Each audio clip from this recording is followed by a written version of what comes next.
خون کے رشتے۔ پرانے زمانے میں ایک گاؤں تھا جہاں کے کنویں پر ایک دن ایک عجیب سا واقعہ رونما ہوا۔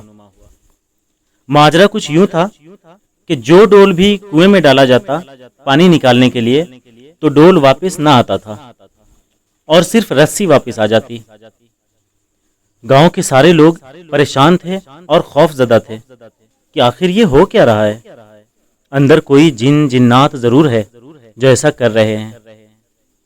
بالآخر یہ اعلان کیا گیا کہ جو بھی اس راز کا پتہ لگائے گا کہ ڈول واپس کیوں نہیں آتی تو اس شخص کو اس کام کا بھرپور انعام دیا جائے گا۔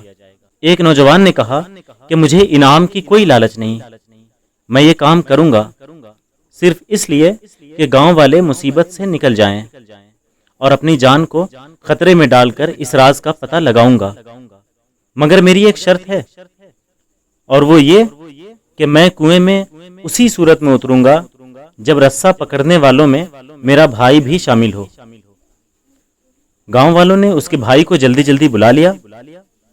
ڈول کو ایک بار پھر رسی سے باندھ دیا گیا اور اس نوجوان کو اس ڈول میں بٹھا کر ڈول کو کنویں میں اتارا گیا۔ جب وہ نوجوان کنویں میں اتر گیا تو اس نے دیکھا کہ کنویں میں ایک بہت عجیب قسم کا بندر بیٹھا ہوا ہے جو فوراً ڈول سے رسی کھول لیتا ہے۔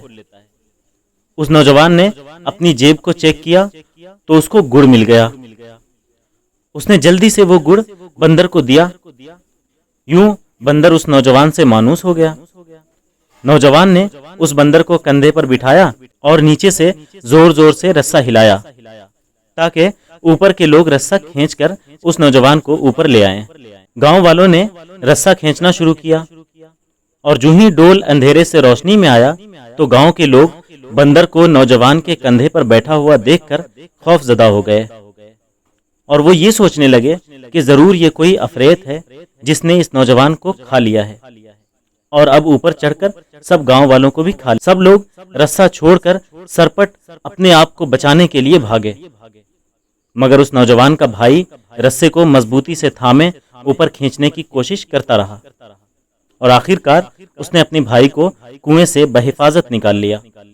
اس نوجوان نے لوگوں کو اس بندر کی شرارت کے بارے میں بتایا، پھر کہا کہ میں نے اسی لیے اپنے بھائی کی شرط رکھی تھی کہ اگر میرے ساتھ کنویں میں کوئی انہونی ہو گئی تو تم لوگ سب بھاگ نکلو گے، جبکہ میرا بھائی ایسا نہیں کرے گا، اس کو خون کی محبت روکے گی۔ یاد رکھیں، کوئی لاکھ اچھائی کرے مگر خونی رشتے آخر کار خون کے رشتے ہی ہوتے ہیں، ان کی قدر کریں۔